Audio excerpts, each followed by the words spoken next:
Kapag ang mangga ang nagipit, sa Duterte kumakapit. Oh, yan talaga ang tila eksena ngayon mga kababayan. Matapos pong maligwak ganun. Oh, ligwak sa top 12. Ito si Amy Marcos mga kababayan. Sa likod po yan mga kababayan nang umaabot sa bilyones na ha.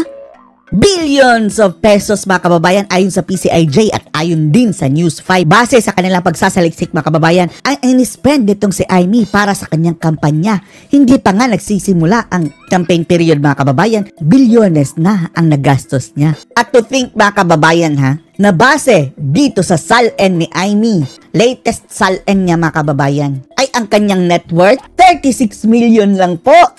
Ang dineklarang net worth ni Amy mga kababayan, 36 million pesos. Samantalang ang ginastos dito sa kampanya ayon sa News 5 at saka sa PCIJ ay lampas 1 bilyon na.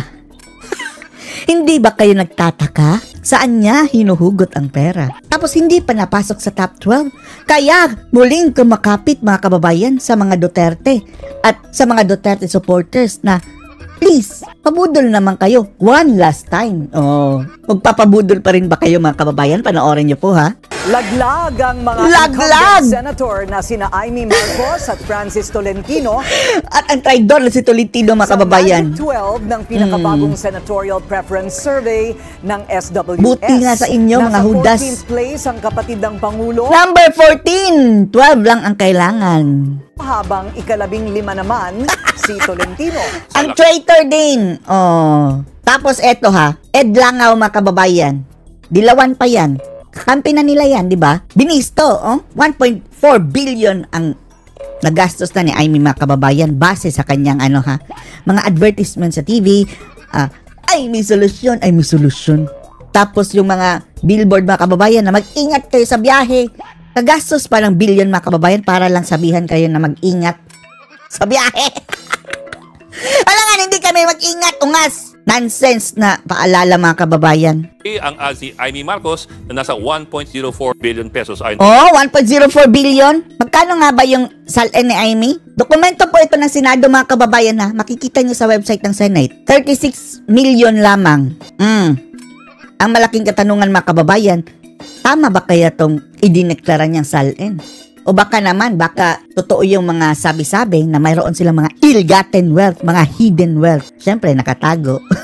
Hindi pwedeng mga kababayan ma-declare dahil ma-audit sila. Pero eto, bakit nakagasta ng 1.04 billion? Saan ang galing ang pera? PCIJ. On the impeachment complaint, hindi pwedeng At dahil ligwak sila mga kababayan, eto mga kababayan, nambudol na naman. Guguyuin na naman mga kababayan itong mga supporters ni Sara. Hindi namin maitanong dahil yan ay isa sa mga mainit pong pinag-uusapan ngayon. Kamustahin ko muna.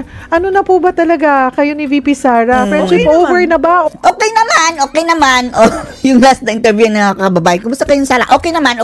Tapos nagtaray mga kababayan, tumaas ang kilay. Or kalma lang, parang tingnan niya itsura. kalma lang, parang Nag-eye roll mga kababayan. Okay naman. Tapos eye roll. Muna tayo. Huwag mo nang ano. Hindi, kaibigan ko naman yun. At Kaibigan! May kaibigan bang tinraidor? Hindi mo pinagtanggol. Kung kaibigan mo, dapat gumawa ka ng paraan para pigilan niyang pinagagawa ng mga ading mo. Ading. Basta ading mo at saka yung pinsan mo na panggigipit sa mga Duterte. talagang tinuturing ko malaking utang na loob kay Presidente Duterte. Tapos ngayon, yan ba ang isusukli nyo? ICC mga kababayan, ipapakulong si dating Pangulong Digong. Iba ang sinasabi nito sa pinagagawa. Hanggat wala kang aksyon, Amy, na pigilan niyang mga grupo niyang mga ngag-ngag, ay hindi kami naniniwala sa iyong mga pinagsasabi. Budol lang yan mga kababayan. Ilang taon, siguro mahigit 20 years, walang maglilibing sa tatay ko, 4 na pangulo, isa. Di bale, huhukayin na ni Sara itatapos sa West Philippine Sea. Isang pa niya, ayaw talaga siya ilibing Pero tapos, baka ang ililibing ng buhay, di na natin sasabihin, baka matrouble tayo. PRRD talaga naman niya inilibing ng yung tatay ko. Hindi popular yun nung panahon. Si Amy, katulad din ni BBM mga kababayan na parang sinisipon din lagi. Kung sasalita, bakit ganyan? It runs in the family ba? Na may diferensya sa ilong mga kababayan. Baka nasira din yan sa kasisinghot ng kung ano-anong mga, ewan lang natin.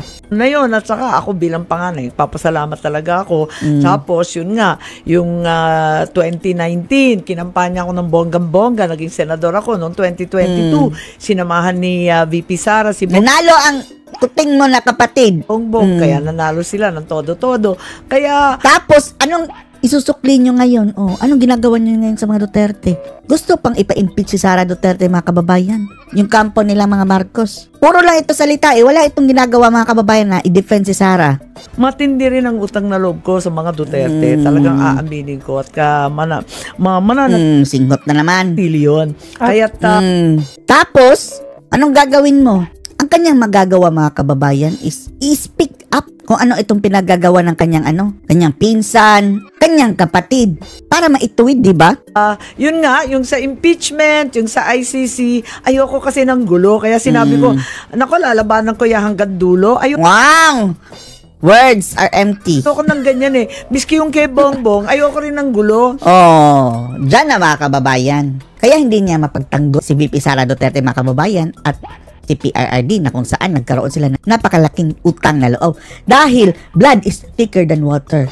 At isa pa, kung mayroon mang kababalaghang ginagawa niya ang mga Marcos ngayon, mga kababayan, ultimately, makikinabang din siya dahil isa rin siyang Marcos, mga kababayan. Pagkatanggol ko yung kapatid ko kung mga destabilization. Sino ang nagsabing mag-destabilize? In fact, willing nga mga Duterte, kami, lahat, mga kababayan, willing mag-antay hanggang 2028. Pabayaan nyo na lang yan si Sara magtrabaho, si Tatay Digong, pabayaan nyo na. Nagagalit kayo dahil pinupuna kayo dyan sa kanyang mga kurakutan. Dapat lang naman eh. Pero wag nyo gamitin ang power ng gobyerno para manggipit ng tao. Revolutionary government, ano pa ba yun? BBM resign. Bakit nung ka-Duterte, wala bang nanawagang Duterte resign? Meron din naman Ito, mga kababayan, nililihis itong issue. Kung ano-anong kalokohan, paragay ko, aksaya lang ng panahon yan at pera. Madatong yan eh. Madatong! At siya na mismo nagsabi, mga kababayan sa kanyang mga bunganga, 1 trillion ang budget sa pag-impeach kay Sara Duterte. How come nakakam up ka ng ganyang amount, Amy, kung hindi mo alam talaga?